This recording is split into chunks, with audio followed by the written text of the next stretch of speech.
electrician in Pasig City who already walked to work yesterday. Masakit sa paa pagka malayo nilakad mo eh. Yun, nakapagod naman. Pagdating sa trabaho, pawis ka na. Nakapalit ka na lang. Kaso, nakapagod pa rin kasi double yung pagod mo. Imbis nakapagpahinga ka sa trabaho, sa nilakad mo, napagod ka rin. Wala. Elmer said that to avoid further delays, he keeps with him his quarantine and travel pass. Tatay Ladislao has been doing the same thing for 2 weeks already.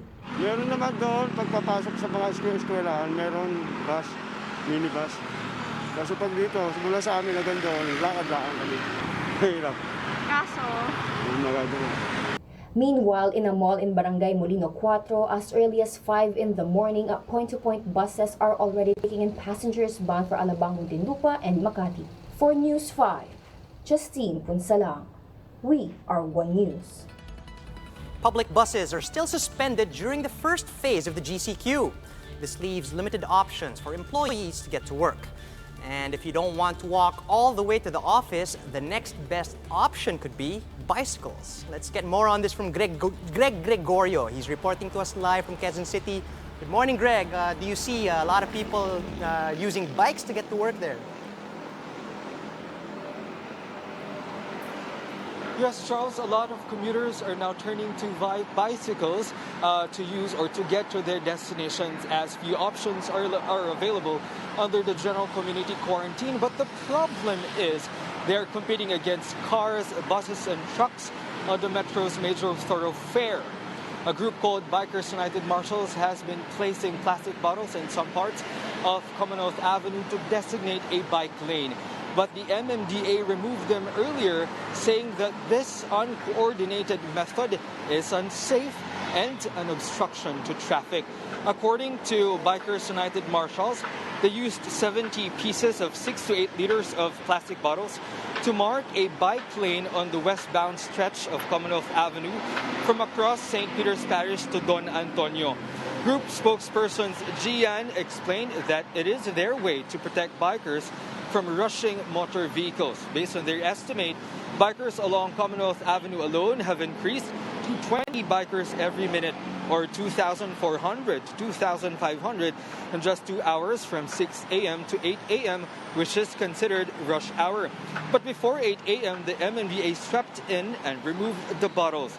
According to MMDA spokesperson Celine Pialago, while bicycles are allowed along Commonwealth Avenue, the group needs to understand that they cannot just put anything on the road because this might cause accidents for bikers and motorists alike. Pialago highlighted that while there is no designated bike lane along Commonwealth Avenue, bikers can always maximize the sidewalk that are wide enough for both pedestrians and bikers. The Bikers United Marshals and the MMDA had a short dialogue earlier. They're expected to have a formal meeting to work on an acceptable solution on this matter. Charles, it's the third day of the GCQ implementation in the National Capital Region, and it also happens to be the World Bicycle Day. The government encourages pedal power as a means of travel for our people.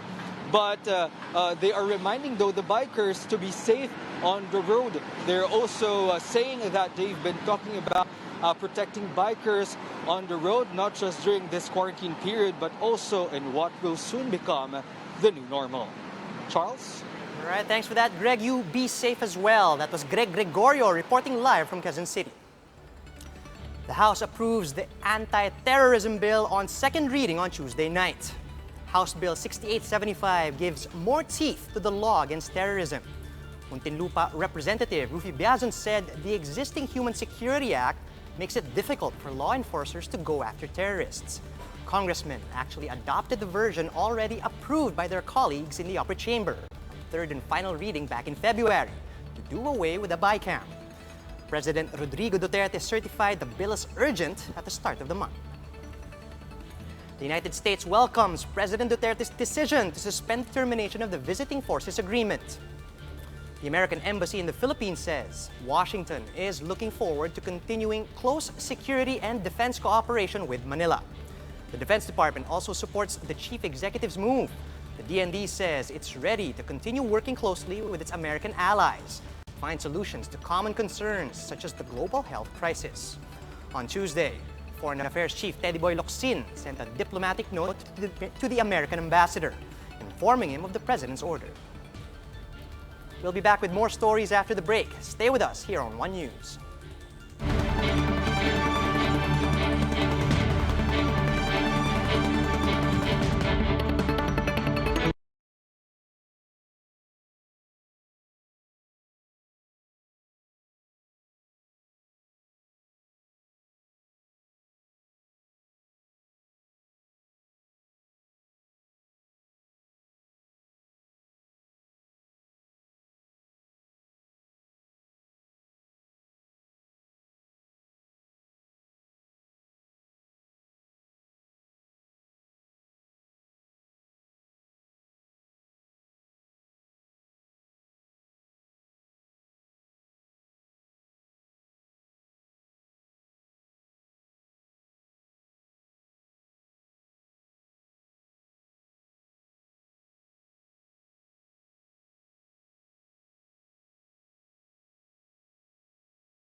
Good morning, I'm Charles Lejano. You're still watching One News Now.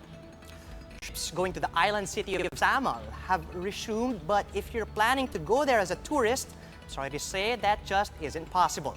Jem Avancena is reporting live from Davao City to give us more details. Jem, if tourists can't go to the island, then who can? Is this just for essential travel?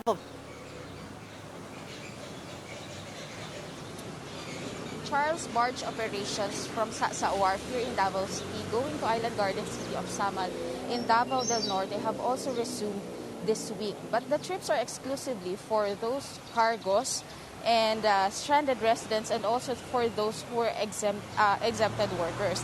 They are the ones only allowed to enter the island. And as we can see here at the entrance of Sa Wharf, authorities are checking each individuals and vehicles before they board the boat. According to Igaco's Mayor Aldavid Uy, they are now implementing a QR code ID system for residents to avoid delays at checkpoints. That's because leisure trips to Samal are still prohibited. But Uy said they're hoping the tourist destinations in their island could open their doors to visitors by July. More than 100 beach resorts and island hopping tour operators on the island have been affected by the pandemic, but the local government says they have provided affected employees with financial assistance and food packs. They will also give discounts on the business renewal fees of affected establishments on top of waiving other charges.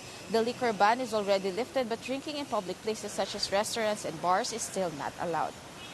Charles, since May 29, numbers of COVID-19 cases in Island Garden City of Samal have remained 4. 2 of them died, while 1 of them was able to recover. Charles? All right, Jem, based on what you've seen, what safety measures are being observed for those traveling to Samal?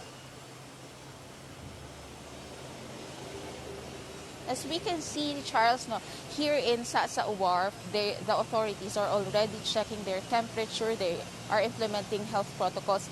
And on top of that, when they arrive at the entry point of Samal, they have to undergo health screening protocols there also. Charles? All right, Jem, just to clarify, will people traveling to Samal be required to secure a travel authority?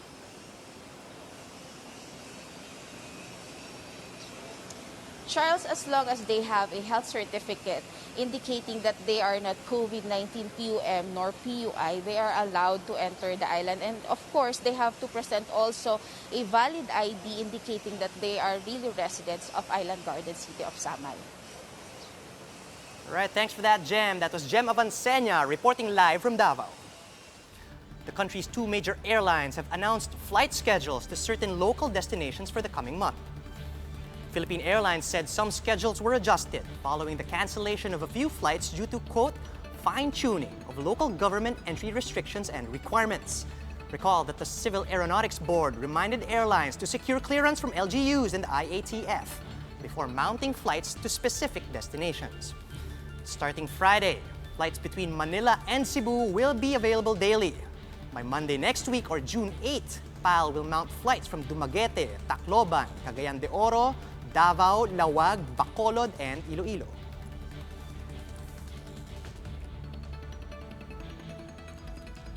Flights to and from Butuan, Cotabato, Dipolog, Jensan, Uzamis, Padian, and Zamboanga will be available beginning June 8. And for those traveling between Cebu and Davao, flights will be available starting June 9.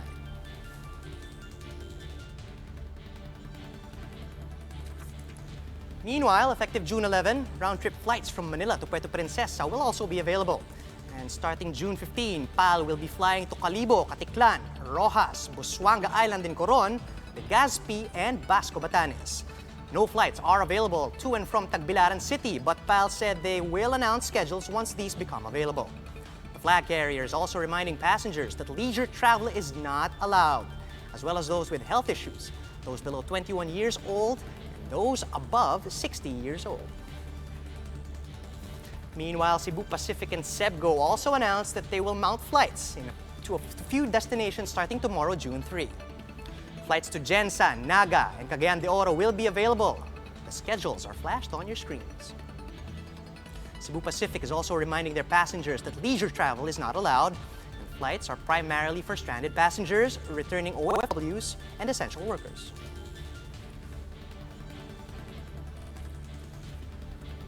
For more updates, follow News 5, The Philippine Star, and Business World Online. I'm Charles Lejano. We are One News.